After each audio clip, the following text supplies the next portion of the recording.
recording. So we're going to try to share each little bits of it with you as we go along. And I'm going to make sure I don't. I'm going to restart the time. There we go. All right.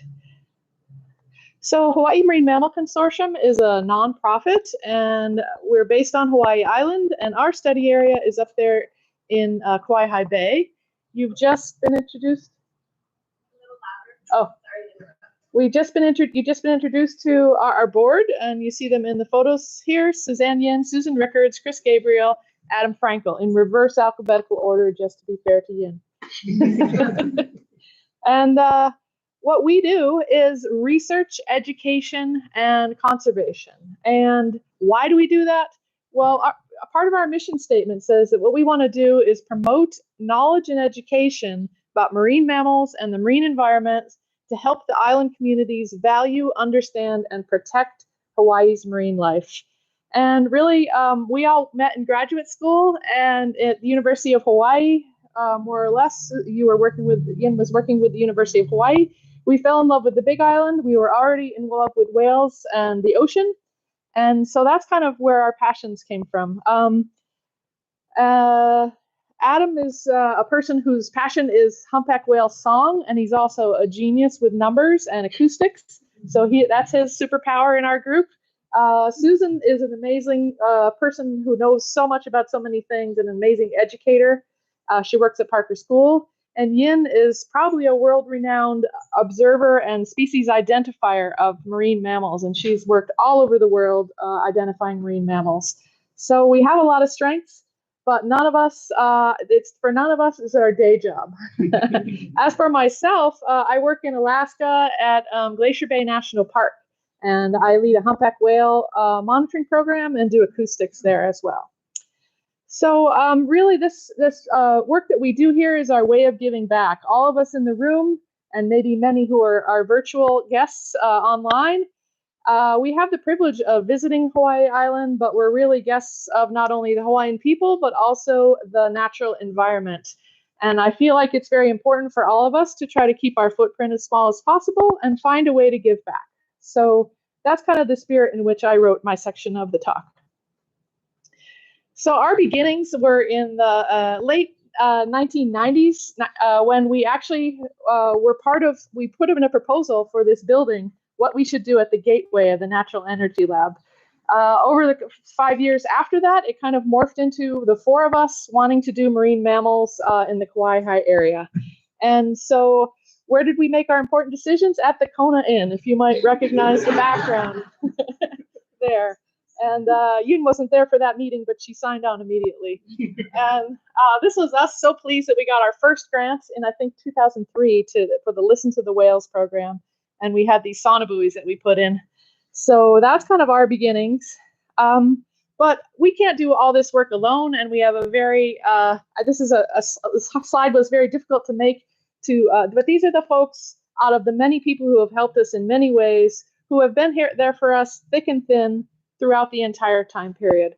And their names are up here. Joe Mobley, I'd like to especially mention because he provided our research vessel for all the years so far. But as you'll see, we have a new research vessel, folks that have volunteered with us and supported us over time.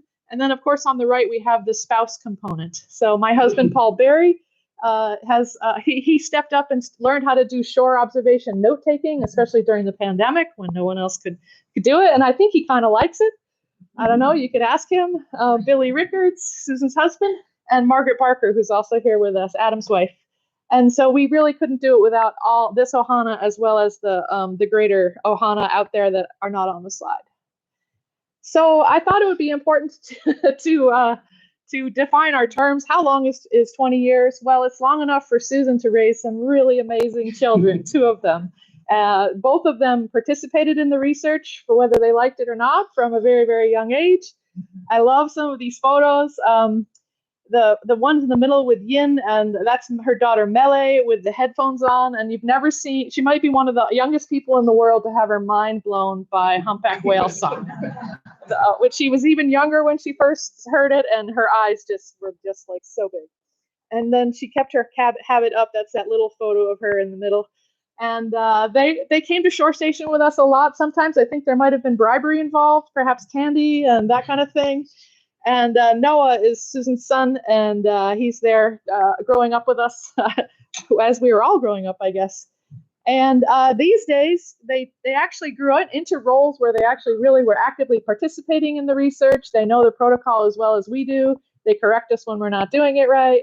So it's really been a great success. And Mele is studying biology actually at Colorado Springs. She just turned 20. And she just turned 20. So that's what 20 years can do. But also we have some research and stuff to. So we did vessel-based research out of the Malolo, the University of Hawaii boat, since we started in 2003. We very recently were donated, a very generous donor donated this vessel on the bottom, the sea legs. And we're so appreciative of that because the Malolo is on its last legs, actually. And what we do is we go out and study animals out on the water. My job today is to talk about just one portion of that, the humpback whale ID, and a little bit about humpback whale song. Later, Susan will talk about odontocetes. There's lots to come. So just to start with a brief natural history of humpback whales, they are a migratory baleen whale. They are about 45 to 50 feet long when they are adults. And for a Hawaii-centric view of this is a map from the study called Splash. And it shows that these whales spread out themselves out all over the North Pacific for their summer feeding areas. And some beautiful photos provided and courtesy of Martin van Aswegen at the Marine Mammal Research Program at the HIMB over on Oahu. These are drone photos of different units of the humpback whale social system. And there's a research group in the room over here, Lewis Evans and some folks also doing the similar work this season out of Kona. They were displaced from Lahaina, where their study area usually would be, and our hearts go out to all the people in Maui that have been displaced and disturbed by that horrible event. But back to the natural history and these beautiful, beautiful images. Humpback whales come to Hawaii to have their calves. They give birth either near or in Hawaiian waters. And what you find is a mother and calf off by themselves. You never really find two mothers and calves together, but you often do see another adult or even more. And those are adult males who are accompanying the mother calf, potentially for the opportunity to mate with her. So the females have a calf about every other year. So really what that means is very few of those escorts are probably getting those females pregnant. But what it does indicate is that mating in humpback whales in Hawaii is a competitive business. So there's at least 2 to 1 available males per available female. It could be actually closer to 3 to 1. So these males have to compete in order to get the girl. And many of you have probably seen competitive groups. There's usually a female in the lead. There are other whales following. They do a lot of displaying, like the whale on the left. He's basically just doing a threat behavior. But sometimes it does get real ugly, and they will jump on top of each other and intend to injure each other. And by the end of the season, a lot of the males look scarred up, like this one. That red is actually raw. Sometimes the bumps on their noses are all red as well. So it's a competitive environment. Another way that the whales, that's part of their mating system, although we're not exactly sure how humpback whale song works, is singing. And whales sing a very complex vocalization. There's a spectrogram or a sound picture of that right there. You'll see time going on the horizontal axis to the right, and then the frequency or the pitch of the sound is on the vertical axis. And Adam will talk a little bit more about that in his section. And also just to know that this song is very patterned. It has each little note, and then it has a little series of notes that we call phrases, and then those phrases are arranged into themes, and then those themes continue throughout the song. It's really an amazing, amazing thing that happens in the ocean, and I have a little bit more to say about that a little bit later. So on the other end of the migration, humpback whales, they feed throughout Alaska and also in Russia in the spring, summer, and fall. What they're primarily eating is small schooling fish and krill. In this photo taken by my colleague Janet Nielsen. You can actually see the little small fish trying to jump out of their mouths. Oops, sorry about that.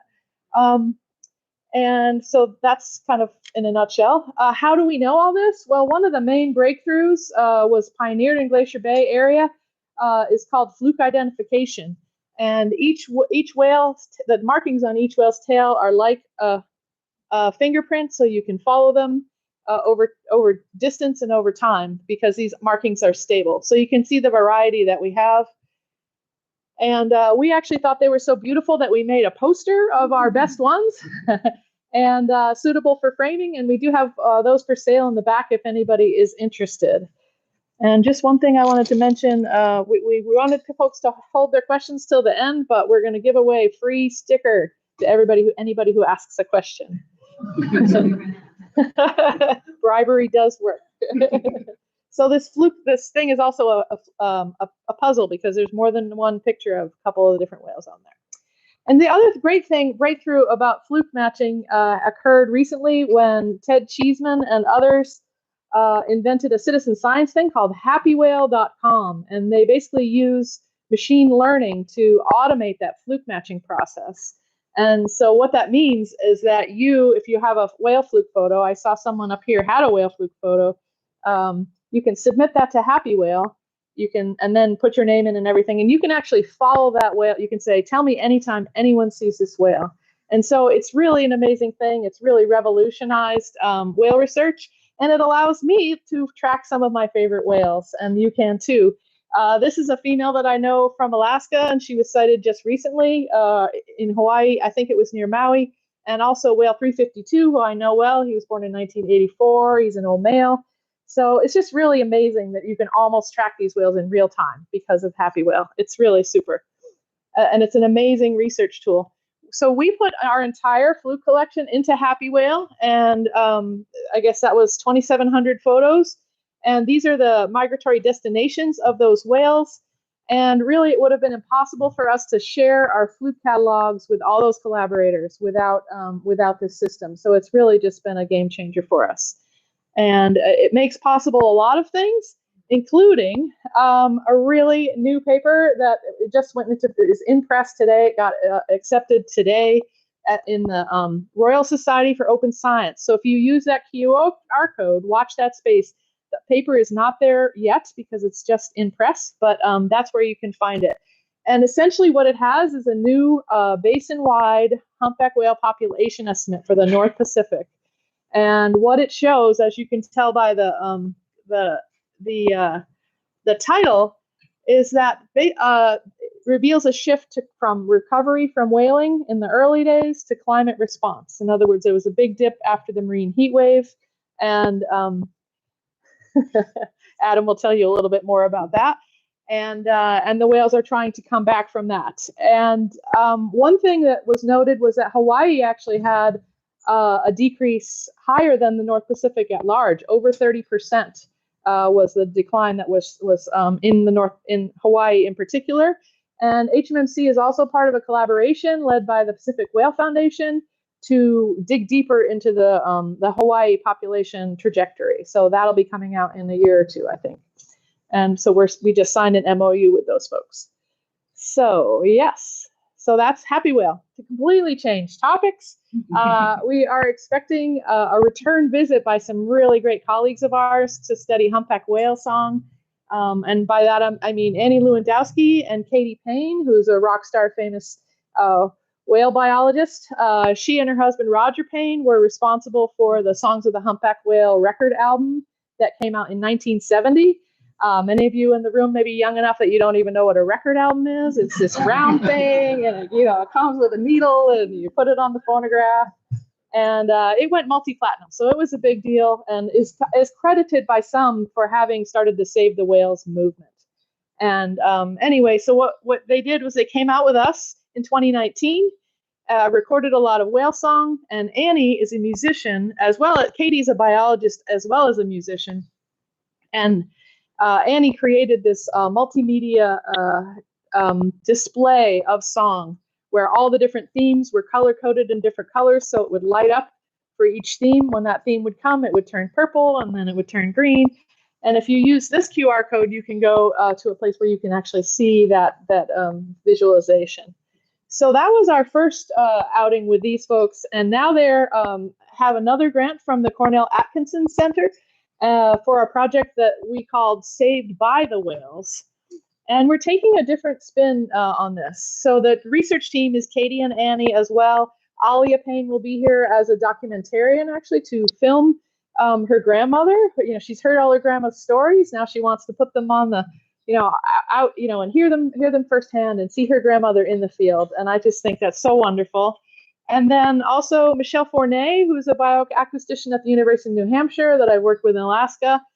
And we get another baby on the project. Baby Genevieve will be joining us, probably not out on the boat, but so this research team is coming, and what our question is did humpback whale song change before, during, and after the marine heat wave?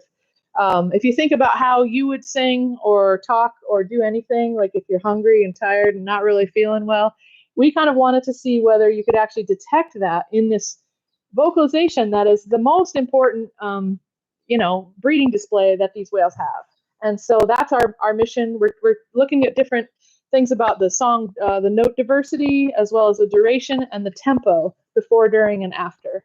Annie has also, as a musician and a performer, she wants to create listening experiences. So she has made a tetrahedral hydrophone array. So she'll have a hydrophone on different ends of that assembly and put it in the water. So hopefully you will be able to hear different sounds coming in at different times. So I can't wait to see what that is like. And so those folks are coming to work with us in March.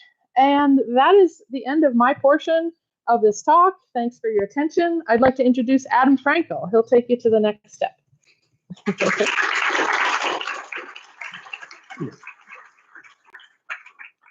Yes, we will be doing a lot of jumping around, not only between speakers, but between platforms, species, and who knows what else is coming.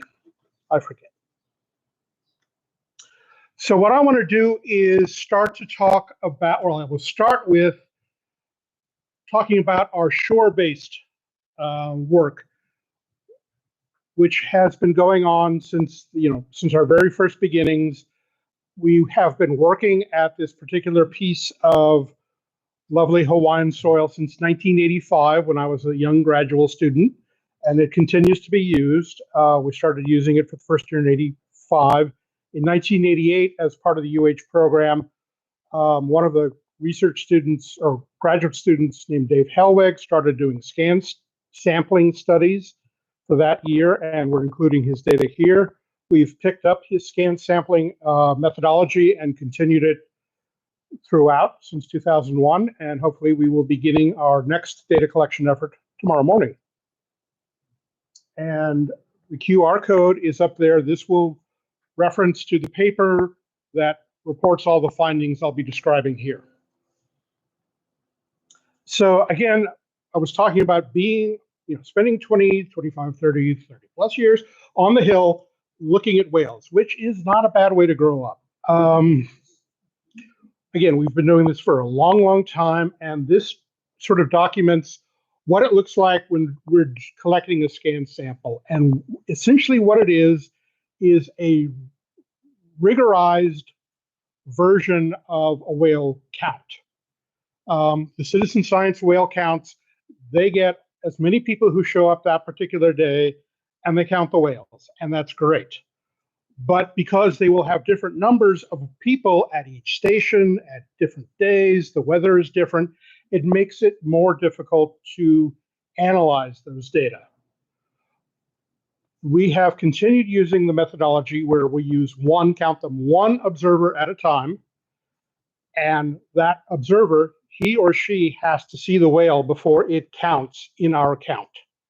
And that way, even though the other people may be going, what is wrong with him? Can't see that whale right there.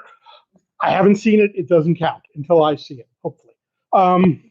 But what that does is it makes our counts comparable to the counts from earlier that week, month, and decade. And that's what I'll be presenting on, is the results of some of these counts. In addition to the observer who just says, okay, I saw the whale, let's get some data on it, There's a theodolite operator, and the theodolite I'll talk about a little more in a moment. It is used to measure the location of the whale.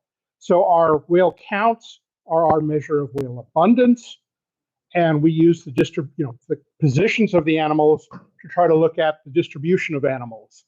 And do these things change over time? And now we have 20 plus years in the bag. We get to see the answers to some of those questions. Okay, I said most of that, but again, we try to get 20 samples a year, hopefully throughout the peak of the season. And in addition to the observer and the theodolite operator, we also have 2 data collection people, or data recorders. We have someone on notes and someone who's operating a computer, which digitally takes the information from the theodolite. And this is a place where we have had a lot of volunteers help us throughout the years. So it's one of those things where if you'd like to go out, sit out on the nice pleasant morning, hopefully, and look at some whales and help collect data, this is something you may be able to do or may be interested in doing. So just a little bit about the theodolite. It basically is a very finely tuned and calibrated telescope with a 30 power telescope. So it's amazing to look through and get details on whales halfway to the horizon. But what it does is measures the angles of declination down from horizontal and the angle of bearing relative to true north. Sorry, magnetic north. We get to true north later. What you can do is, if you know your height above altitude, above sea level, which we do, we've measured it rigorously multiple times, is with those 2 angles and your altitude and a little bit of math, which will be on the next slide, you can calculate the range to the animal. And if you have range and bearing, that's polar coordinates. You can turn those into XY coordinates. You can turn those into latitude and longitude. So that's how we are able to map out the positions of the animals or even the tracks of the animals. Because if you see the animal multiple times, you can locate it throughout time and space and build a track of the animal. We'll get to that, well, not today. So what I'm going to do is jump into these data and try to tell you what 20 plus years of information has told us. So on many of these plots, you're going to have the year on the x-axis, and on the y-axis will be some metric of humpback whaleness. In this case, it's going to be the mean number of whales per scan. So we just count up all the whales we saw for that year, divided by the number of scans, boom. And again, we've got Dave's data from 1988, and you can see it's down there at about 4 whales per scan. And these are the good old years. These are the years where those of us who went to grad school, starting with population estimates that were really, really small, not that long after whaling started, got to see with our own eyes the population increasing. And you can see it comes up to near 2009. We're hitting up towards almost 5 or 6 times the amount we had in 1988. And 2010, well, that was just a really good year. And for the next few years, it sort of bounced around and sort of seemed like it might be, we were entertaining the idea it might be approaching carrying capacity. There might be, it's like, this is as many whales as we're going to get. But, it was all good. We happily continued on, and then we came back in 2016. And for those of you who have been here for the better part of a decade, probably remember 2016. Because it's the year whales disappeared. Our counts went down by more than 50% in Kauai Bay. That's one bay. It's not the whole population. But again, and it wasn't just our bay. We called down south. Things were down south. Numbers were down in Kona. We called Maui, and they're going like, whales? What whales? Oahu, Kauai. It was statewide, and it was alarming. And the whales we did see that year, many of them were skinny. And we saw, well, I'll get to the calves in a moment. But you can also see, since 2016, our numbers of whales haven't really recovered much. we're down in the 15 to 20 region. That's still down from where we were 10 years ago. So we took these numbers and we say, okay, this is alarming and this is not pleasant, but what can we learn from this? So that's when I brought out my superpower and started playing with numbers and started using generalized additive models, or GAMs, to try, and if anyone's interested, I'll talk stat details after the talk, to try to understand, okay, what are the local variables that might affect how many animals we're seeing? And so we looked at, what's for whales and calves, what's the year, what's the day of the year, who's doing the observing, what's the visibility like, and what's the time of day.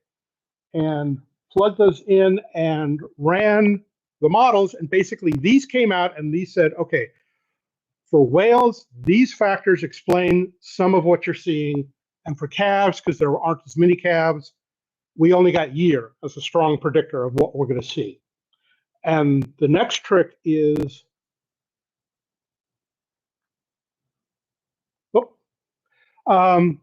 we said, okay, we know there's a marine heat wave going on. We know we've seen some skinny whales. We have real reason to ask questions about food forageability. So one of the things, what we did was to take 3 different climate predictors for what's happening in the summer in Southeast Alaska and Canada, and say, okay, we've got this predictor, and this predictor, and we're going to try a variety of time lags, because it takes time for the effects of a changing physical ocean to work its way up through the food pyramid to our animals that we're studying. It's still got to go through 3 or 4 different trophic levels to get from phytoplankton to a humpback whale. And the model that explained the most of what we were seeing was the value of the Pacific Decadal Oscillation, or PDO, and the value of the PDO in the feeding areas a year and a half prior to the observation, when the observations were made. So what's a PDO? And why does it explain the POD? PDOs are basically, can be translated as to an indicator of warmth or coolness of the waters up where the humpbacks are feeding. And so positive PDOs are warm waters and negative PDOs are cool waters.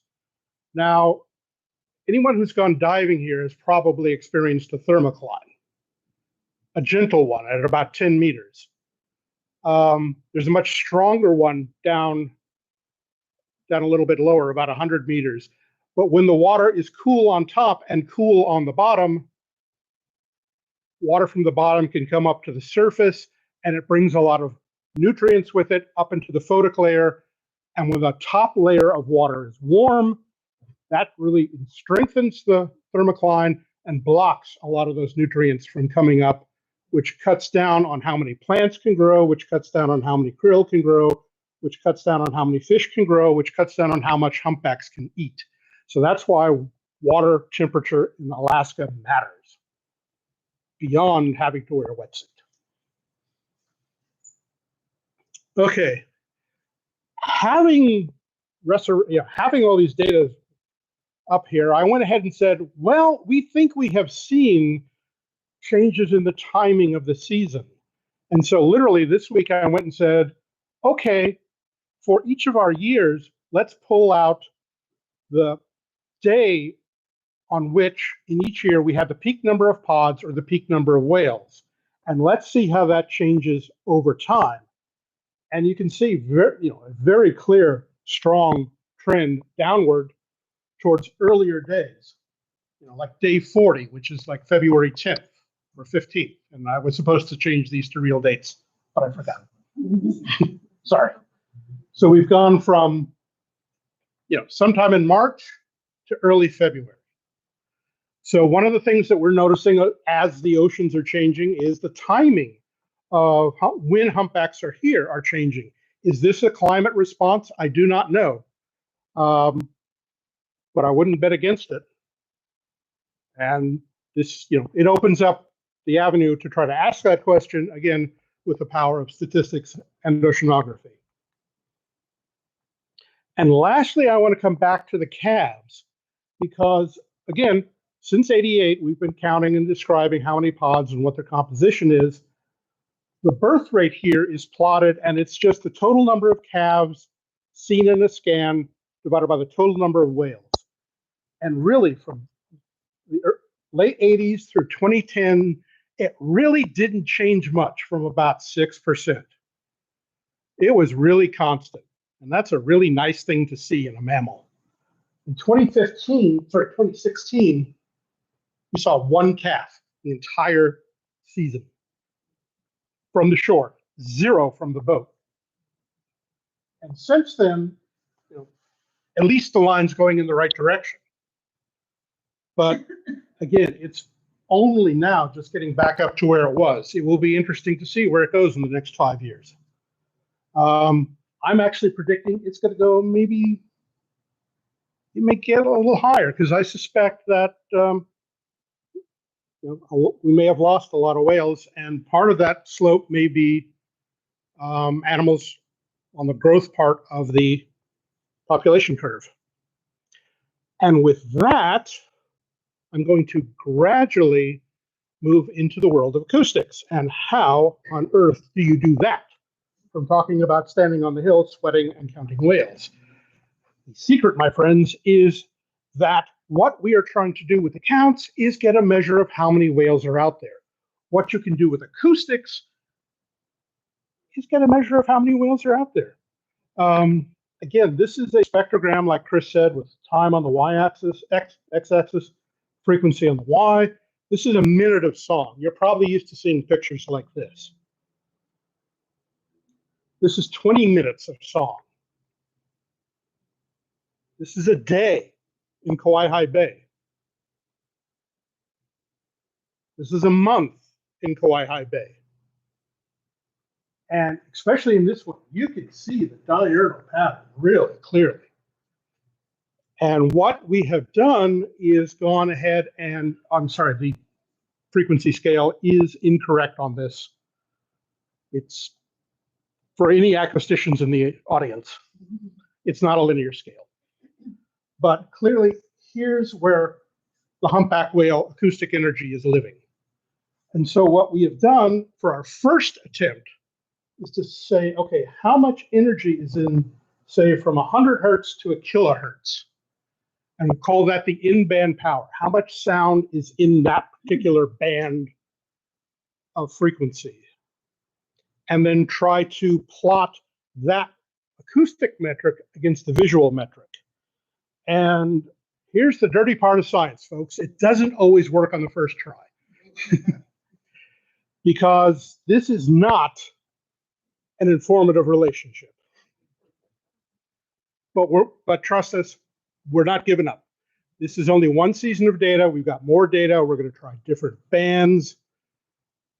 But we think, we can get there. It's been done for other areas with the same species. We just think we have to get a little more data and work on the methodologies a little bit. And now for our last jump to the left, instead of jump to the right, I forget.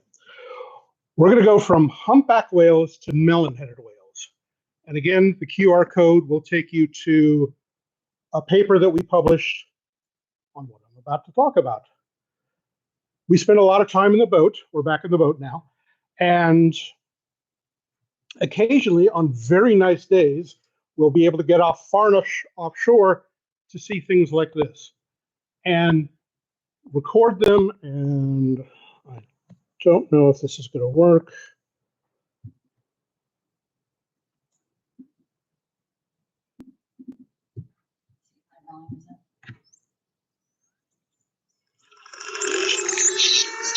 Not well.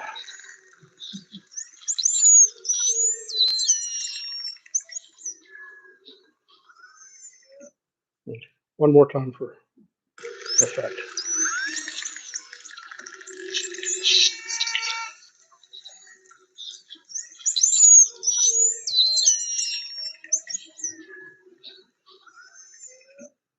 Okay, so this is the spectrogram of what you heard. These are recordings of a group of melon-headed whales from Kauai Bay in North Kohala. As it turns out, this was the paper we published was the first description of the calls of this animal anywhere. So when you get to sea, occasionally stumble across some nice things. And we're just still a little proud of that. So I will finish with some takeaways and then turn it over to our next speaker. Again, as I've hoped to have convinced you of, acoustics certainly has the potential to augment our visual accounts, and it's certainly much easier to put an acoustic recorder in the bay, leave it there for 3, 4, 5 months, pick it up, download it, and analyze it, than standing on the hill for 24, 30 hours every season combined doing some counts. Our 19-year analyzed 19 years has revealed, again, the effect of climate change on humpback whales here in Hawaii, as we seem to be seeing it on almost every species everywhere on the planet. Again, cool water seems to portend a good whale season down here in Hawaii. Again, we have seen the birth rate drop dramatically after that heat wave and does show signs of recovery, but our total numbers of animals still seems low and does not seem to be recovering. That could simply be fewer animals here or staying less time. And again, we are seeing humpback whale season appears to be shifting earlier. And with that, I will pass it to my distinguished colleague, Suzanne Rickards.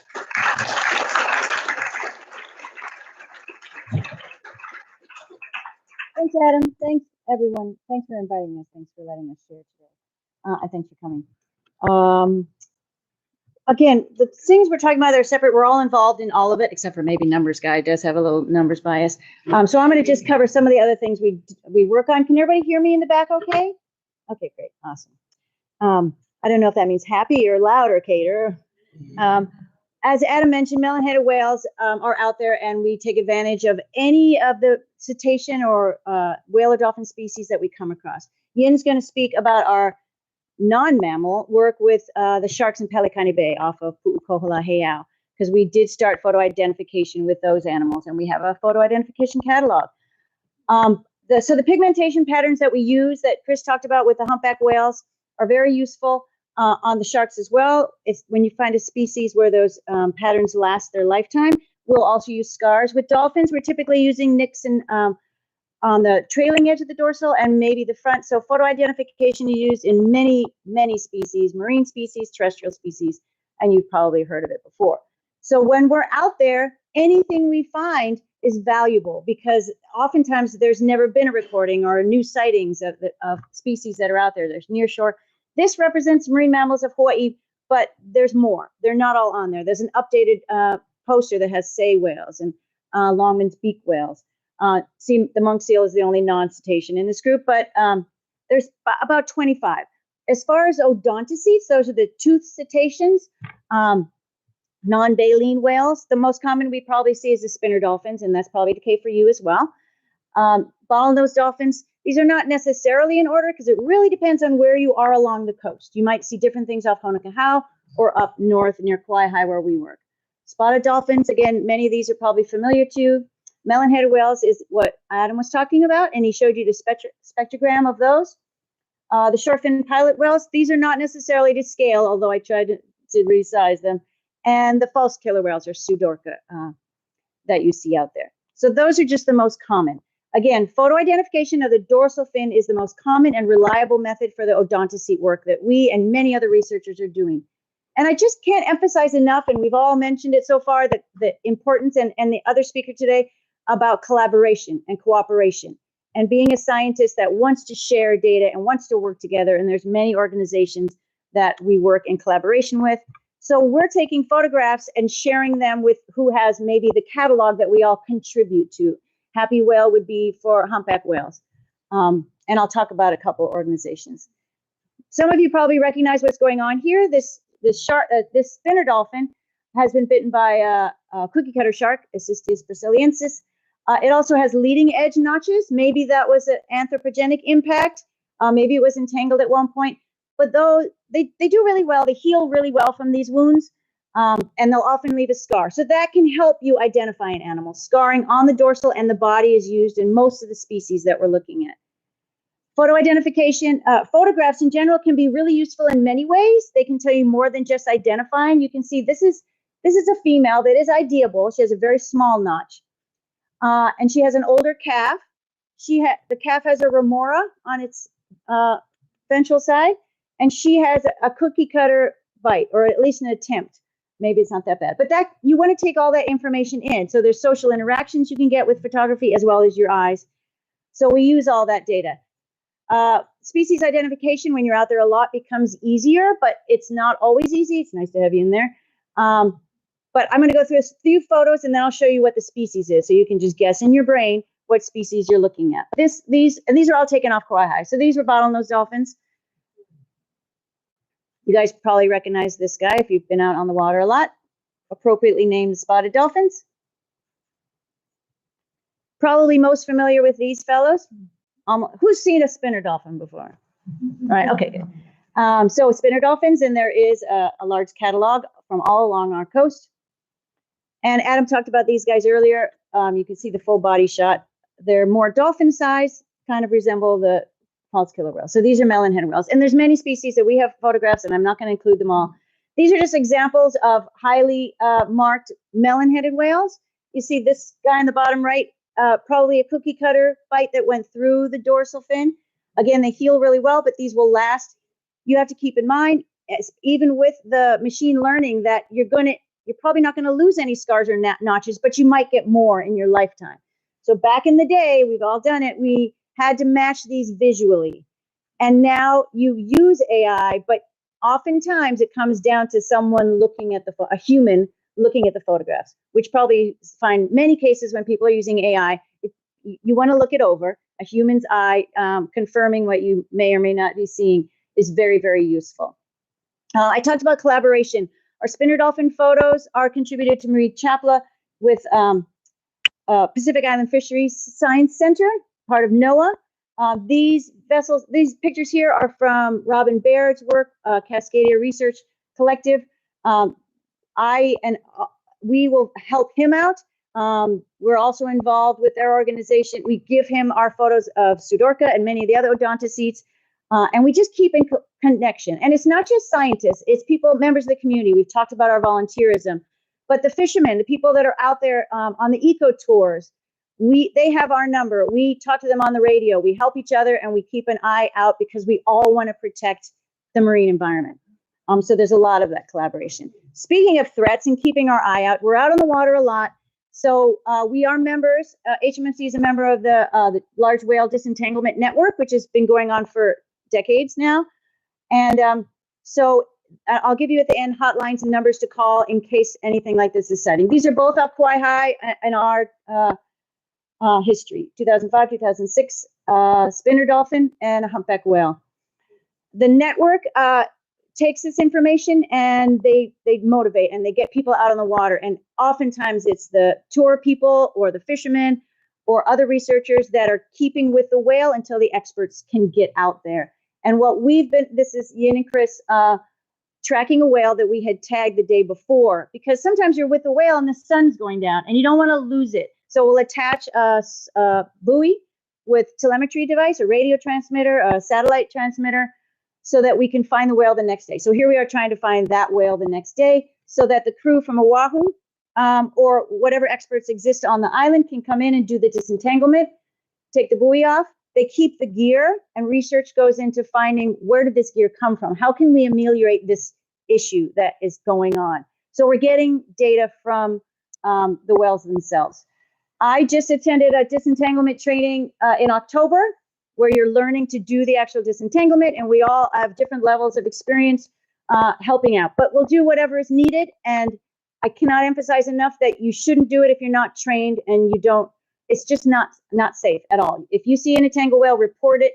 There's a lot of training that goes on. It's very dangerous. You can see that we're wearing helmets. And when in the training, she said something very valid. She said, we're not wearing helmets to protect you from like the gear or the rope or anything, because if the whale, because if the whale hits you, you're probably not going to make it.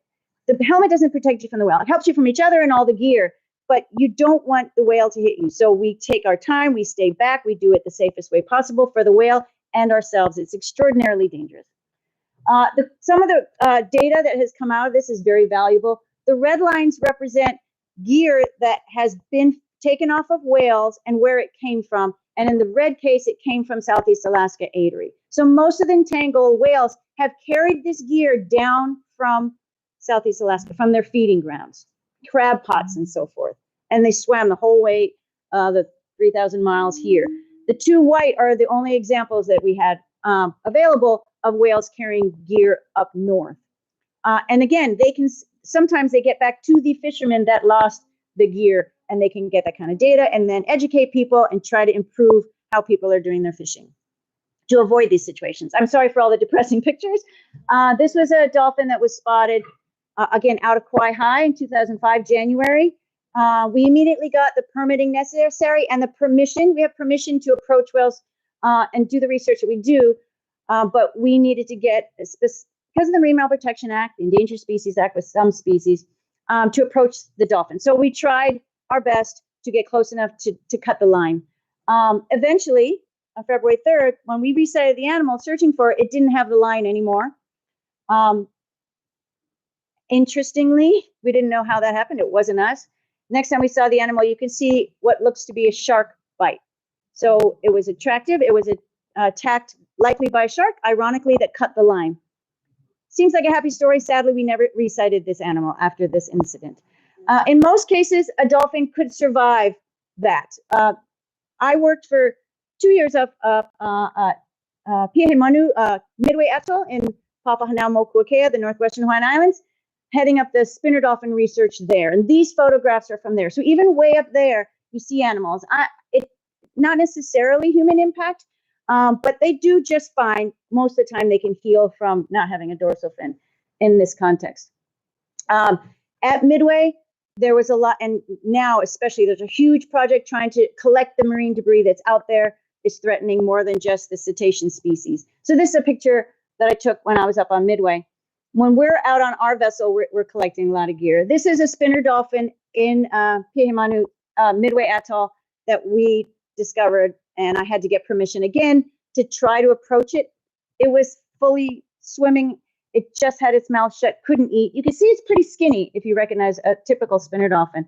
This is an adult male, and started to find more large tiger sharks hanging around the area and eventually chasing the animal, and then we never saw rough edge again. So it's tragic, it's frustrating, and it happens, so we want to do our best. So again, when we're out offshore, we're pulling in anything we find, whether it's plastic or debris. This is from 2005. Look, my daughter again, as maybe 2 or 3, and then just last year, pulling in what we can. And I'm sure for those of you who spend time in the water, you're doing your best as well. There was actually a really well-publicized entangled whale where Chris works, and Chris and others went out to disentangle. It's kind of a hog-tied whale. If you saw it, there's an awesome video. NPR did a great story, and there's a video of drone footage of the whale. But they successfully disentangled this humpback, Chris, Gabriele, and others. And so it's a really happy story. And the photo ID from Happy Whale and so forth, we want to recite this whale as much as we can, gave us the history of the whale. And now we can look at the future survival of this specific individual. So that was a great story, and you should definitely look it up. You guys probably could guess what this is from. There are rules, and we'll talk about those to protect our marine animals. Cetacean specifically, this is a prop scar. So if you think about how fast a prop is spinning, if you get run over, you're going to just get sliced and diced. Survived. This was a young animal, but that's just an example of the fact that you don't want wild animals near humans in most cases, which is why you don't feed wild animals, right? So let me go over the hotlines and what you should do. Again, do not try to, there's happy videos online that people disentangled this dragon and they shook hands and kissed and it was all wonderful. Don't try to disentangle a whale or a dolphin. On Robin Baird's boat, we actually came across an entangled whale shark, but someone on the boat was with a couple of us were with a disentanglement network. The animal ended up diving, but they had actually seen entangled whale sharks previously. So don't do it yourself. Report it to the hotline, and then it'll go through the daisy chain, the coconut wireless, and get to the appropriate people that are available on that island. So there's your hotline for entanglement. As far as regulations, probably preaching to the choir here, but the rules are that you can't approach closer than 100 yards to humpback whales. In any context, 1,000 feet above, and that includes drones. You can see drones are becoming a thing, and people don't know the regulations. So in the sweetest, kindest way, we want to make people aware. It's awkward because people have a height limit, and then there's the elevation that they can't get higher than because of the airport and so forth, and also being close to the airport. But just the rules of them flying a drone anywhere keep them low. But with humpbacks, you want to, whether you're in an airplane or a drone, you want to not disturb them. Basically, changing the behavior of a marine animal is not allowed. If you suspect a violation, you can call other people in. We have, not that often, which is nice, but from our shore observations, sometimes seen inappropriate behavior, we can call DLNR. They don't have a huge force, but they'll get someone out there, and we'll try to educate them as to how to act appropriately. Sometimes if you're in a non-motorized vessel, you can have more impact because they're not going to hear you. So it's dangerous for you and the animal. So sometimes people even like humpbacks approaching them, like knock on the boat, say, I'm here, see me, because both of you are in danger. And then as far as our research, we want to hear about what's going on. We've had some bizarre sightings. Gray whale was sighted. Was that last year or the year before? A gray whale was sighted. We've had, what else is weird again? Say again? I think it's a beluga.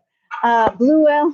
Anything that you got, if people spend time on the water, that's the number to call us. It could be an entanglement. You could forget all your other numbers, but mostly we'll spread the word to whoever is most appropriate, who's on the water, or if we happen to be on the water, we'll go and see what kind of species is this. Are you seeing a right whale? Are you seeing something that's, we had a humpback during the summer, June or July. There was a random juvenile humpback in the area. So some of you already know about that. We are an organization. Adam and I are here year round. Yin's on a boat summer typically, and Chris comes with the whales. She doesn't ride them. So we do want to hear about it. So feel free to get in touch with us, and we'll either get in touch with someone else or be on it ourselves. So the best way to help animal is alert the authorized person, for people that have the equipment to help it, or report it to someone else. With that, I'm going to hand it over to Suzanne Yin, and she'll continue for you. Thank you so much for your attention.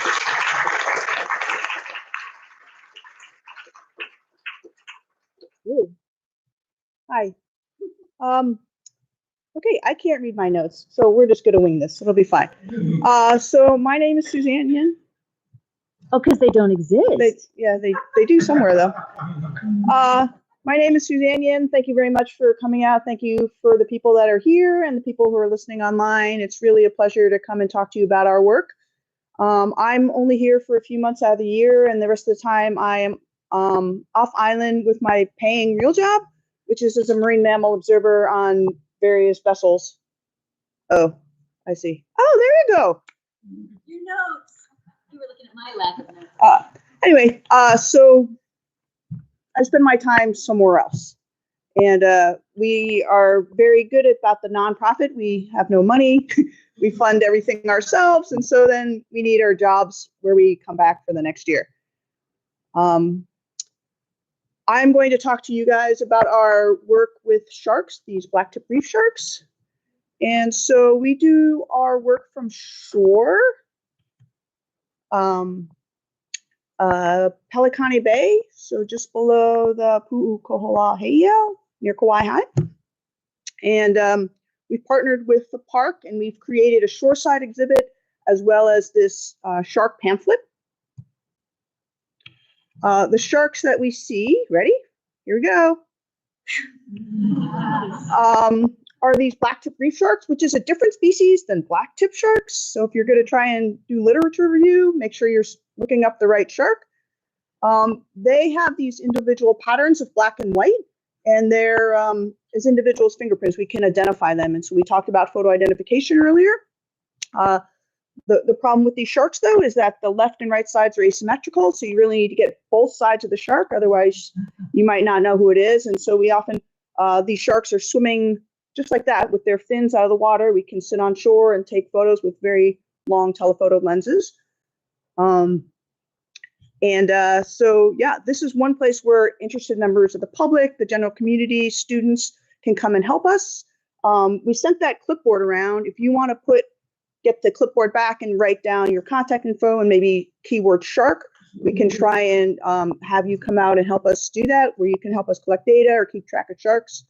The thing about the sharks is sometimes there's none, and then sometimes there's a lot. So it's hard to know. And also sometimes we just go, hey, we're going to go look at sharks right now because one of our other research efforts failed. So we'll try to get you out, but if that's something you're interested in, please get back to the clipboard. So why is it important? Well, as Chris was talking about, we want to give back to the community. Pelicani Bay is in our neighborhood. That's like right down the street from us. And it's sharks sort of worldwide, the populations have fallen by dramatic numbers due to bycatch and directed takes. Sharks are super important in Hawaiian culture, and there's actually a shark hangout in Pelicani Bay. And the waters, you've probably seen with the recent rains, there's been a lot of runoff. Blacktip reef sharks prefer very clear, shallow tropical waters. The area is obviously important to them because they're there for years and months, which we'll talk about later. So it'd be nice to know what's happening. There's many other species going on in the bay, and you can see sometimes it gets very cloudy. Okay, so here's a little quiz for you. These are, there's the same shark is repeated a couple times, and I'll give you 10 seconds to figure out which sharks are the same, but don't call it out until I say time's up. I won't really count to 10. You think I should count to 10? That'll be it. All right, you ready? That one, and that one, and that one, and that one. How'd you guys do? Good? All right. So that's how we tell sharks apart. So we have just a bit of data. This slide shows some of our data from the past. We usually see between 1 or 2 sharks. Sometimes there's none, but we've seen as many as 18 sharks, which was very confusing because there were fins everywhere. And again, I told you they're not the same from left and right. So one went down and then there was another one here. We're all like, is that the same shark? And that's when it's really helpful to have other people there to help us. We have over 40 sharks identified in our catalog. There's this cool word I can say, these phrase site fidelity. They have very high site fidelity, meaning we can see the same shark in the same area over multiple weeks, and some even up to 4 years. And our shark counts are highest in February through April, which may relate to breeding. In other areas, they say that breeding occurs from November to March. Okay, so that's it for sharks. We're going to switch to bumpy whales. Everybody ready? Is anyone falling asleep yet? Because I'm the last one. Okay, here we go. So we started looking at bumpy whales and calling it nodular dermatitis. And people were telling me, yeah, of course there's bumps on humpback whales. They all have those bumps. And I'm not talking about the tubercles that are on the head, but these are all these other bumps. And you can really see them well right behind the blowhole. So on that neck area, on the flanks and the peduncle. A really good way to see it is if you're right behind the whale, you can actually see the topography on either side. I have to say that bumps are often hard to see with changing light conditions as well as angle. So you may think the whale doesn't have that many bumps, but it actually really does. So we developed a way of kind of quantifying the bumps in a way. So we wanted to figure out if there was something going on with non-bumpy whales versus bumpy whales. And the problem was that we spent a lot of time and we couldn't really find any non-bumpy whales. And the other thing is that animals that we didn't see bumps for, we can't survey the neck and the belly region. So they might have had bumps in this area that we just couldn't see. So we spent a lot of time. We decided to make it a low, medium, and hot, heavy, kind of high concentration of bumps. And partnering with Dr. Colleen Bryan at the National Institute of Standard and Technology, we went and biopsy sampled animals and looked at trace elements. So what we did was we spent some time taking photos of the left and right side. So they're, again, also asymmetrical. You can have animals with lots of bumps on the right side and none on the left, and so that's confusing. So you would think if it was something in the water, it'd be on both sides. So we'd spend some time doing this. And then after we documented with photos, we would take a biopsy sample. Many of you have probably heard about biopsy sampling from Robin Baird, who gave a Reef Talk last month. We take a little small plug of blubber and skin. It's about the size of a pencil eraser. And then all of this was using very, very clean everything. And then we even had special water to like rinse things and clean things and special soap, all of it so that we could figure out what was going on with these samples. And then we put it into super, super cold storage. So not your refrigerator, not a -80. We put it into liquid nitrogen or -150 C. That's really cold until we did the analysis. Okay, so over our 5 field seasons, we biopsied 45 animals. So 21 with sort of low numbers, 0 to low numbers of bumps, and 24 with the bumpy whales. Our colleague, Debbie Steele-Dietrich did I do that? I didn't even touch it. My hands are in my pockets.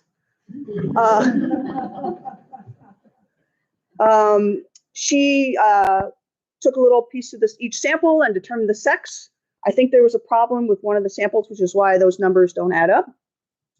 And so we have sort of even numbers of bumpy, non-bumpy, and males and females. And then we also split our samples into juveniles and adults. Okay, all right. So I'm not going to go into a lot of statistics, but we did a whole bunch of statistical tests. It's kind of fun. Briefly, what we found that levels of cadmium, manganese, and ready for this one that I always have a problem with.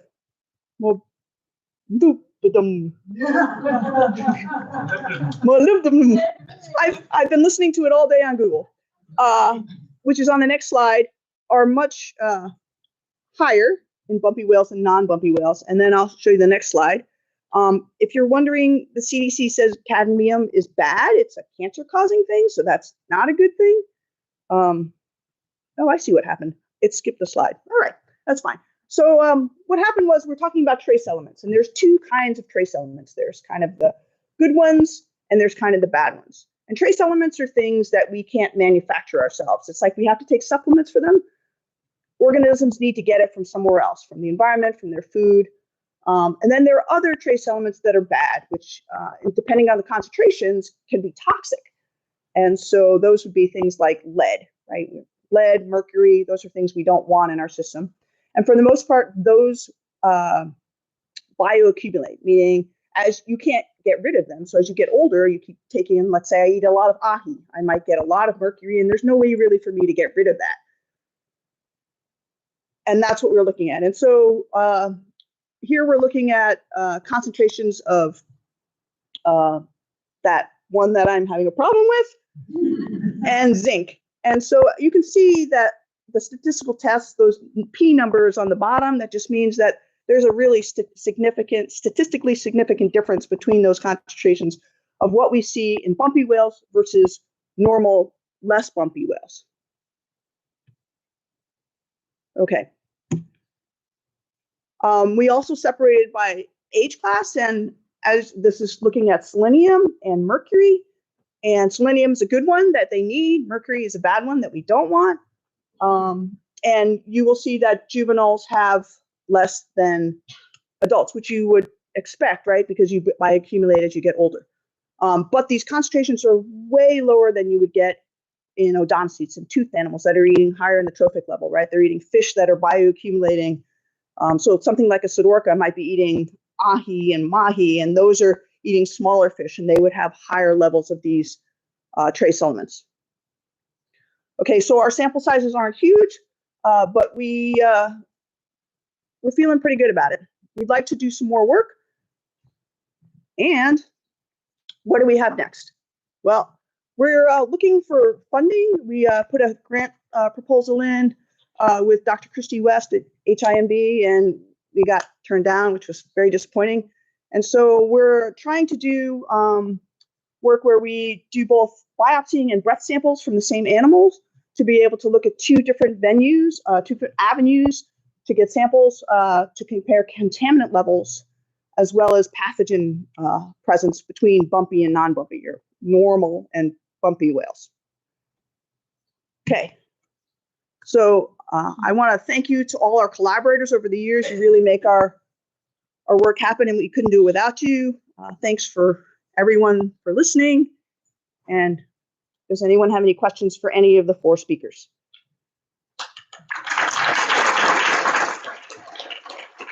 I can't believe I couldn't remember. Okay, and oh, we have a thing. If you ask a question, you get that sticker from us. So, okay, are you asking for me? Okay, go ahead in the back. It has to do with the bumpy whales. Okay. Did you sample the bumps? Okay, so here's the thing. The vet. So the bumps are about this big, and the vet that I talked to, they wanted us to sample the margin of the healthy and diseased tissue. Now, I'm an okay shot, but there's no way that on this whale that I could hit right there.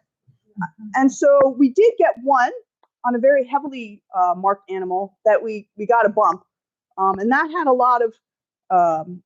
The pathology report came back, and I needed a vet friend to read it for me because I didn't understand what it was.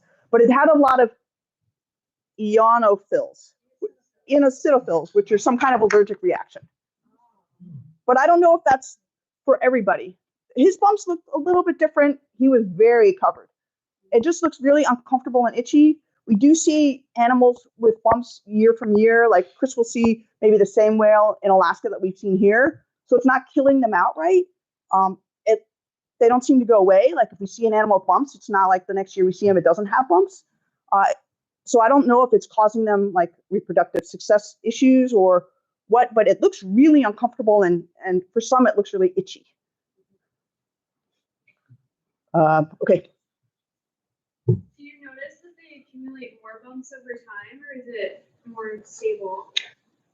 So we have a lot of whales here. So we don't see the same ones often a lot, but we don't see them losing their bumps. I would say they probably gain bumps, but we don't see them ever losing them, and they are very stable. And the other problem is that, let's say a whale came up that you knew had bumps and it comes up on the beach, like maybe hit by a ship. There are a lot of these like fake bumps that appear really quickly as soon as it dies. There's like all these bumps that we were like, wait, that just wasn't there. And so that's tricky.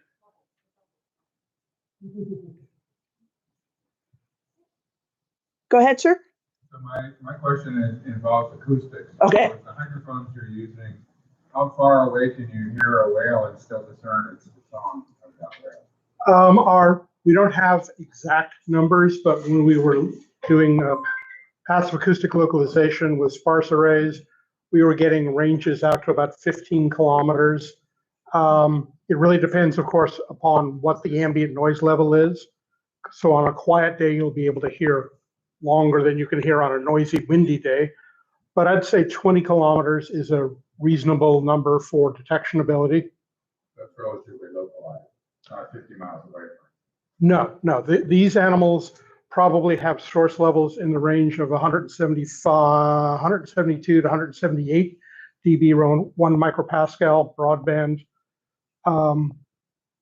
And they're relatively high in frequency compared to, say, blues and fin whales, which have most of their energy at about 20 hertz, and they're nearly, or can be as much as 20 decibels higher in source level. And those are the kinds of animals that have the frequencies that, will get into and can utilize propagate along the SOFAR channel. And there's very good reason to believe that in pre-propeller days, a whale off of, say, North Carolina could have heard a blue whale off England. We're not sure what they would do with that information, but. Can you discern individual songs from individual whales, for instance? As part of my dissertation research, and to back up for some other people in the audience, a lot of dolphin species have what's called a signature whistle, which is effectively like an animal's name. It has a particular whistle that identifies that animal.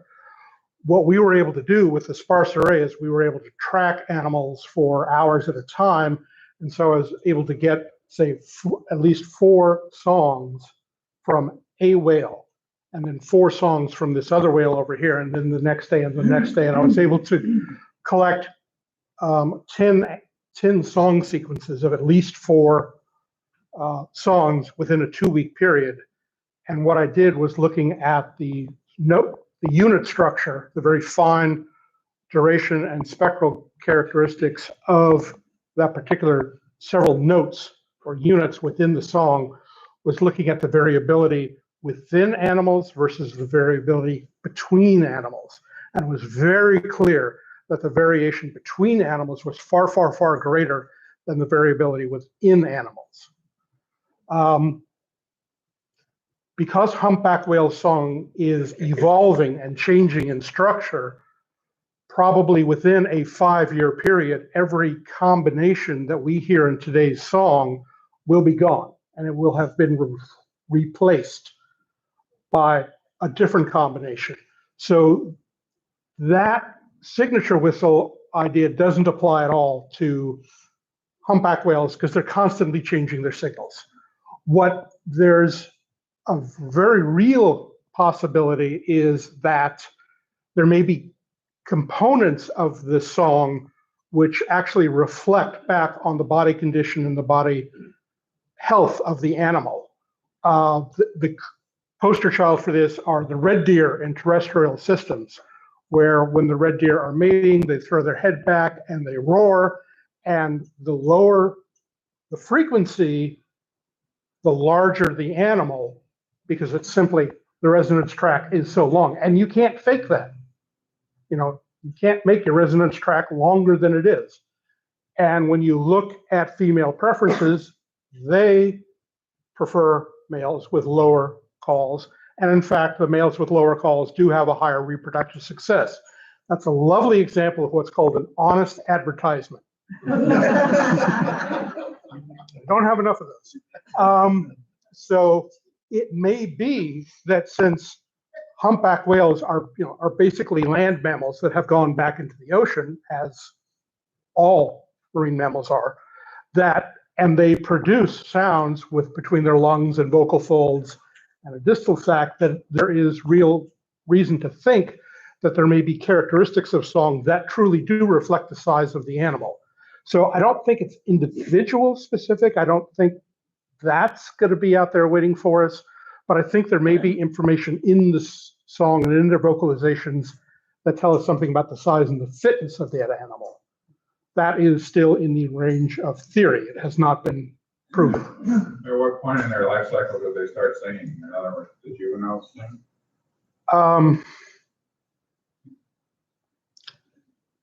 I'm really not sure I have a good answer for that. But Chris does. This is why cooperation and collaboration is good. I don't think we've ever seen a whale that we thought was juvenile Hawaii singing. And in Glacier Bay, sometimes in the fall, the whales start to sing. And I had a known aged whale that was singing, and he was 8. So I think that's probably the youngest. That's about the same of the age of sexual maturity.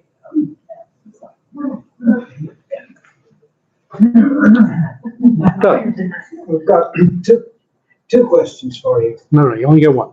Or at least only one sticker. The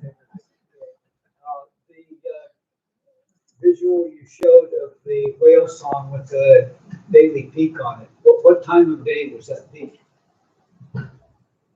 Diane Overs. I'd have to look. Okay. Sorry. But it was a day versus night.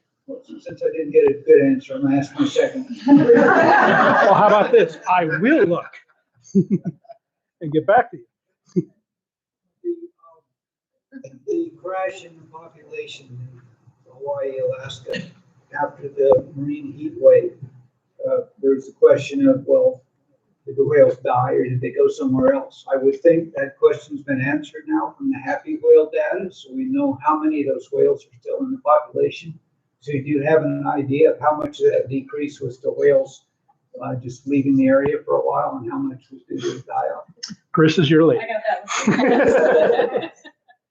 Yeah, so I know this more from my Alaska connection, but it not only were the whales that we were missing from Alaska not sighted in Alaska, they weren't sighted on any of the breeding areas in the North Pacific. So yeah, Happy Whale kind of answered that question for us. Unless those whales found some magical feeding area or breeding area that no citizen scientist or researcher goes to, I think the sad answer is that they're actually gone. Yeah. Sorry, there are some patient people in the back. I'll let you self-select. Hi, I just had a question about the acoustics. I went to the Whale Scales conference and I'm familiar with Megan Jones' work over there. And one of the things I thought was most fascinating that got me really interested in your work is that they were able to track whales using happy whale and acoustics who, you know, in the conventional thinking, we have these distinct humpback whale populations that do their well-known routes, Alaska to Hawaii, Central America to California, et cetera, and so on.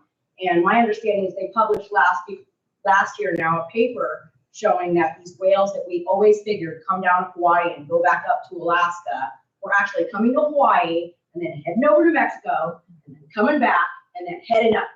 And so I thought that was amazing. Another wonderful testimony to the power of acoustic arrays and happy whale. But it really got me thinking, have you guys looked at like what fellas or females decide to leave Maui and come over here? Have you done much of this kind of questioning, like with your acoustical array, saying which of the Maui whales are heading over here for part of their season? And have you seen much population dynamics between the different islands? Okay. It would be really hard, on the verge of impossible, to tell a Maui whale from a Hawaii whale with acoustics. Weren't they doing it by a stanza of the song? Are you familiar with that paper, with that research? I have to admit, I think it's the wave letter. oh, it has to be. But I'll be happy to talk about you afterwards.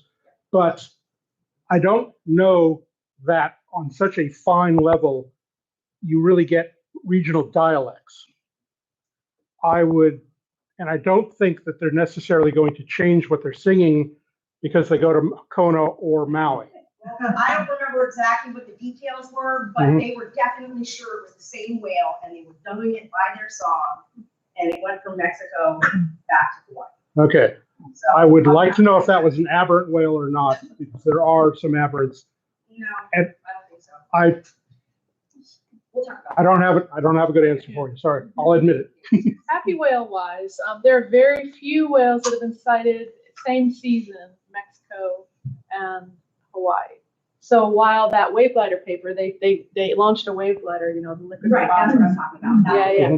They went, east-west from Hawaii, and they went to Mexico, and there was song at certain places, but it didn't necessarily mean, well, anyway, just in terms of the fluke identification, there really are very few whales that have been seen in both areas in the same year. There are whales that choose Mexico one year and choose Hawaii a different year. But it is starting to happen in the last few years. There are really only a handful or a very small number of whales that were sighted in both areas of both years. The effort, the number of people on the water in Mexico is actually increasing, and so the chances of us being able to detect that is actually increasing. So we'll see. And your original question about moving into your island, Chris talked about high sight fidelity. You talked about high sight fidelity of sharks. High sight fidelity in Alaska exists. They go to the same feeding ground. Correct me if I'm wrong. In Hawaii, through Happy Whale, you don't see that. The whales are moving through the islands. We don't see, there's Joey, there's Frank, so much as they do in the feeding grounds. They're moving through, they're using the islands. So they're like cruising the strip. Exactly. And even before Happy Whale, we knew that whales would go from Hawaii Island to Kauai, and from Kauai to Hawaii Island. There's a very young question here in the middle. Yes. Do you like your job? I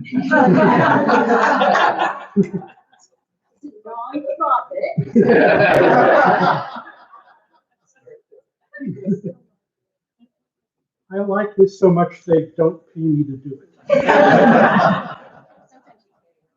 Sometimes I pay to do this. Sorry. I want to say that I'm not sure we emphasize enough. We talk about collaboration and cooperation, but working with people that don't suck, you know. The dawn of time, in a job that you're doing, it makes so much difference. Whether it's your mentors, your employees, or your work with people that you love means everything. It doesn't always work. There's always going to be no. Sure. You mentioned about strikes from large ships, and I was appalled when I found out that they're seeing that an average of 10,000 whales a year are being hit and killed by large ships. And then I found out that in Europe that they brought in the law that they have to slow down in the high whale areas. I've been committing myself to spreading the news about that, and I'm wondering if you know anybody that's working on the project to try to bring it in to be law in North America, like it is in Europe, where it's declined because the ships have to slow down now. And I'm going to add that I'm actually right now collecting the data from San Francisco Bay, which is one of the largest or most busiest ports, and seeing that 90% of the ships are not slowing down as asked to do. But I'm wondering if you know anybody that is trying to enforce it or working around any of that. I would love to know. I'll just say that I appreciate that you said they're asked, because in Hawaii we have recommendations, and the sanctuary and NOAA and so forth. They don't enforce because it's not a rule. I don't know of an organization here that's pushing that other than you. There is a lot of work being done off California, tracking vessels and seeing who's not paying attention, and making that public so that it doesn't Social pressure. reflect well. And Yin can add to that. I'm pretty sure you're not. So she's on with it. So it's really hard. We all want our Amazon delivery tomorrow, right? And so a lot of the vessels are commercial vessels, and it costs them a lot to go slower. And so what they're finding is that it's sort of easier to try and give them a carrot versus a stick, and they are rewarding people who are going slower. They're putting their names out in newsletters saying, hey, I don't know Matson, I'm just going to use Matson, but hey, Matson's ships 90% of the time slow down in the area you want them to do. Versus saying, hey, Matson really, but maybe I should not use Matson. He came out publicly and said that they weren't going to slow down. He came out publicly in an interview and said that he's not going to slow down because Costco needs to make sure that they get their food and it still be okay. I read the article and I'm thinking, it's refrigerated. What's the difference between an extra 12 hours to save our whales? So I think Chris is sort of one of the experts on a cannot speed thing. You go to a lot of Sometimes you'll find protected areas that have speed limits, like Glacier Bay National Park. And Glacier Bay is special because the vessels that come in there, the passenger vessels, and they actually bid. It's competitive to get in there. So they're always on their best behavior. So protected areas like that can actually enforce those. But in other areas, it's like Susan and Yin were saying, it's more of like you really need to have incentive programs and work that way. And also something that I've learned a little bit about in recent years is you actually need to kind of put yourself in the shoes of the captain and the crew and what they're facing and what their, ergonomics is the wrong word, but what are the operational factors that are important to them, and then figure it out, like work together and try to figure that out. So I think, to me, that's the way forward, is actually trying to understand both sides. I think they had some real success down in New Zealand.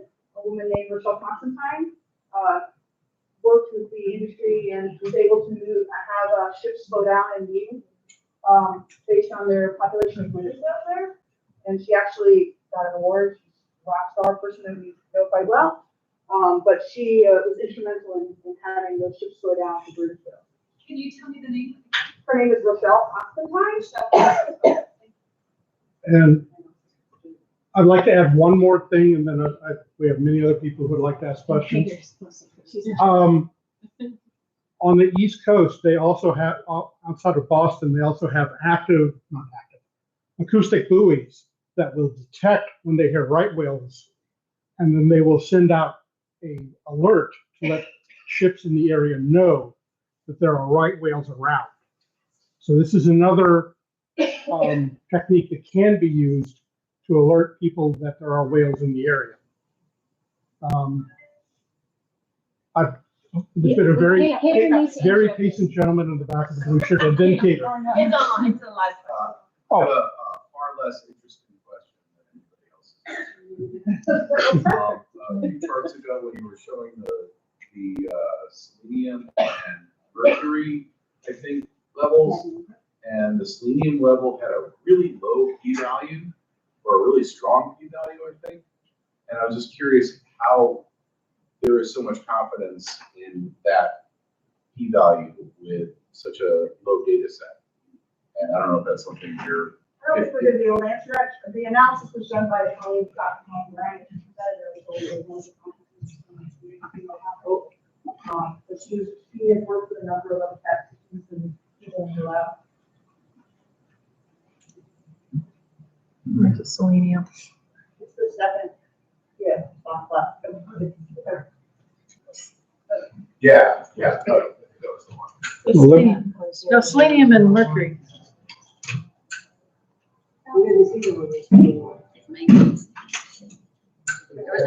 Yeah, there is. Oh, Yeah, so I was just trying to- 0.0001. Such a small, well, they're all, Yeah. with how you have such a high confidence level with such a small data set. That's just kind of what's trying to figure it out. But I understand it.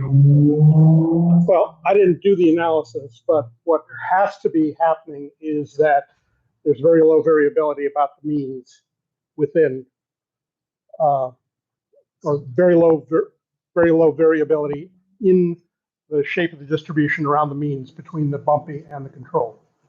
I mean, fundamentally, that's what has to be going on.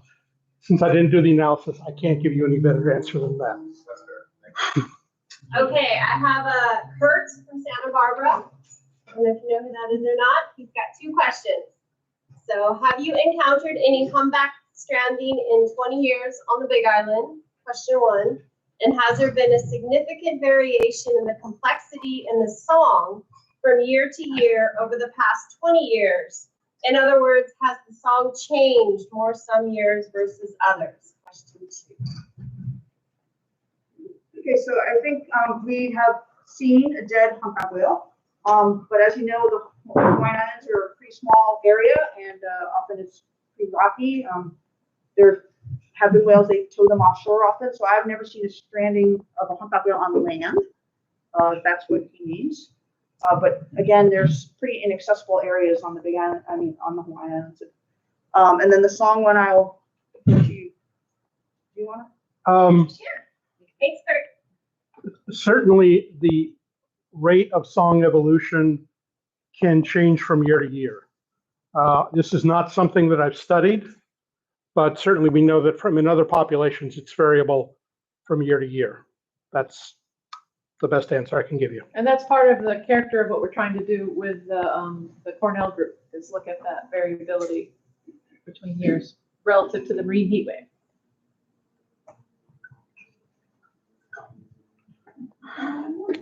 Have you recorded any females that you know it was a female and had some kind of vocalization, either here or in Pleasure Bay? I have not. Yes. I haven't recorded it, but I've analyzed them. I worked on a paper that was led by Ann Zoidis, and she was making recordings with two hydrophones on either side of a video camera, and the goal there was to point the camera at the calf. And if there is no time delay between the two sounds on the two hydrophones, then it tells you that, at least the plane, the visual plane of the lens is pointed at the calf. And so we were able to get some calf vocalizations just recorded in Hawaii. And they were surprisingly low in frequency, very short, sort of indistinct little grunts. But there were a couple of similar calls that were a little off axis that probably did come from the mother. And in Alaska, yeah, there are females too, vocalize. Yeah. We didn't get into a call that's quite famous in the humpback whale community called feeding call, which is used to manipulate prey, we believe, and we know that both males and females make that call. So it's not, females can clearly vocalize, it's just they don't sing like many bird species.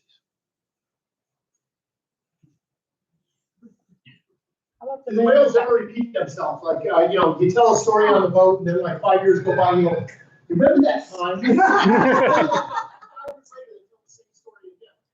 And the kids go,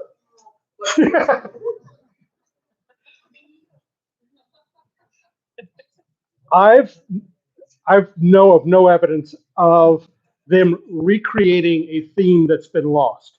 So they'll have a phrase and then it evolves or gets dropped or changes into something.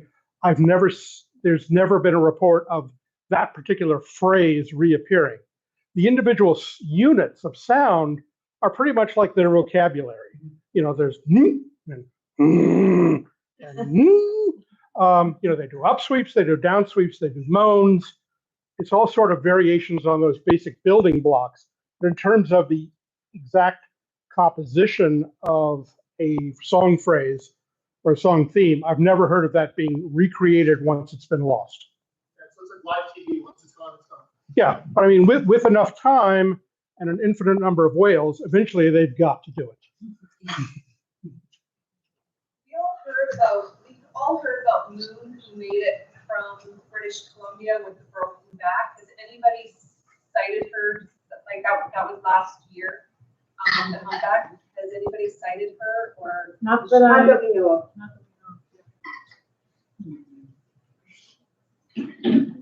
This is an easy, short one. I'm a diver, and we love it whale season because you get to hear them under there, and it's magical. One time, I was sitting with the back against a reef, and I'd like to know approximately how close I could have been where it was vibrating my entire body with the song. And it went on. I mean, it was one of the great. How close would you have to be? In my limited experience, close. Do you remember your visibility on that day? Do you remember the viz on that day? Your visibility on that day? Was it really good viz, I think? Okay, because for the most part, right, it's just a couple of body lengths. A whale you can't see a whale, right? That's why acoustics is so useful underwater, right? You can't see very far in the water, even with really good viz. And so the whale could just be, 2 or 3 body lengths away. Well, their body lengths, not your body lengths, away from you, and you wouldn't be able to see it. So it would, as Adam said, it's really close. No, yeah, it's amazing. And you can't really tell what way it's coming from, and you just feel like it's got to be right here. Yeah, I know the feeling. I just wondered if there's any way, and because of that, if you get too close, could you be harmed by? I mean, No. My whole body was moving with the vibration. No harm. Okay. They're nowhere near loud enough. Thank you. By the way, we're out of stickers. Oh, you have stickers. Oh my goodness. Okay, left or right? I had a question right when you said you weren't taking questions because you had shown the AI-assisted visual pattern matching of the humpback, I think the tails. Yeah. And the slide had percentages. Was that like the percentage match against a particular one? Oh yeah, sorry. That was the percentage of white. That's how that's our shorthand for how, so we have 100% white or 0%, 25, 50, etc. Yeah, but that opening gives me a chance to add to that thing about the machine learning. All the whales that we submit to that automated matcher, we actually, as humans, also say, yes, this is it. So it just shortens the process really a lot. And it's amazing what that algorithm can find from really crappy photographs. It's like, oh my gosh, you're right, that is the same whale. But there is a human factor to that. And one of the reasons why those categories exist is once upon a time, there was a big long box of 0% whales. And they were 3x5 photographs. Zero is black. Like all you have is a trillion. A big long box of 25% photographs. So the first thing you did was look, all right, I'm going to the 25% box first. Yeah,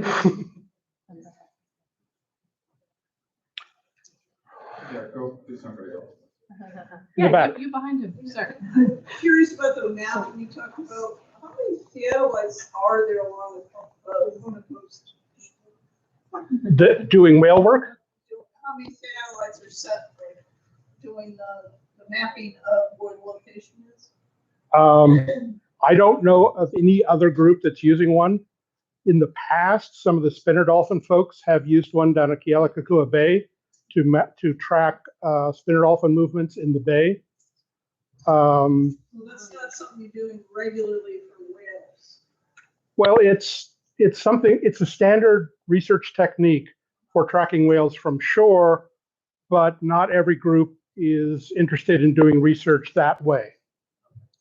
So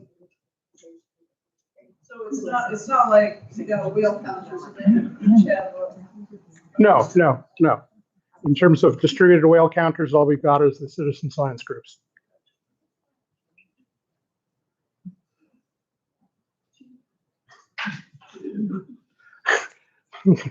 The lady with a lot of friends. I'm sorry? No, the woman with the glasses. She's been trying so hard. You're next. I was, we were talking about, like the boats and ships and stuff. I don't know if you guys have looked into or heard about the new like sea gliders or sky gliders that are coming that are supposed to be from island to island. Oh, right over the surface effect. Right over. Airplanes, yeah. Mm-hmm. Huh? Yes, I know what you're talking about. Yeah, so they're supposed to be piloted more by like captains and stuff like that, but they go, they're leaving from the harbors and they're supposed to be through like, I think Mokulele and Lion, and those already have some in production. So we're transporting people from island to island, and I was just wondering what the concern of, whale season, dolphins, and those types of things. Because they hover, I don't know how many feet over the ocean. They're really low. Yeah. Because they do have to be in what's called the boundary effect of the, where literally the airflow over the wings is interacting with the surface of the ocean. So yes, I know exactly what you're talking about. Yeah. And if I recall, they're actually supposed to be electric. Yeah. Yeah. But I just wondered with the whales and the breaching and the different stuff, like people have looked into that being an issue with.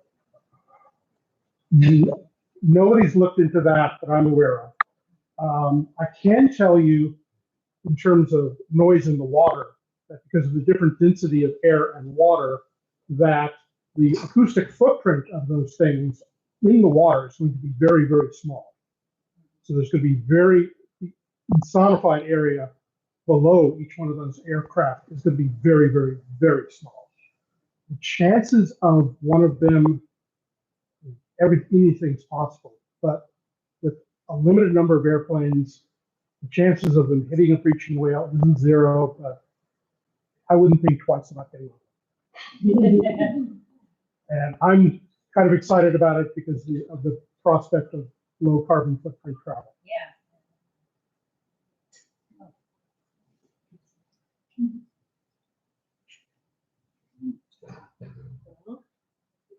Any more questions? Oh, one more. I was wondering, again, you were showing towards the fence, there was a big picture with two, and one was real jagged at the top. Don't those heal? It's you, Susan. was it a dorsal fin you're talking about? Yeah, so it's funny because there was, I don't know if anybody saw a recent amazing thing where the shark had a big gouge out of it and like it heals itself. But no, that's just missing and it heals, but it doesn't regrow like a lizard's tail or anything like that. So they're just gonna live. And if it comes off, it's off, they heal up, it remains like that. And we've seen big humps out of the flukes of the tails of the whales. And just excellent.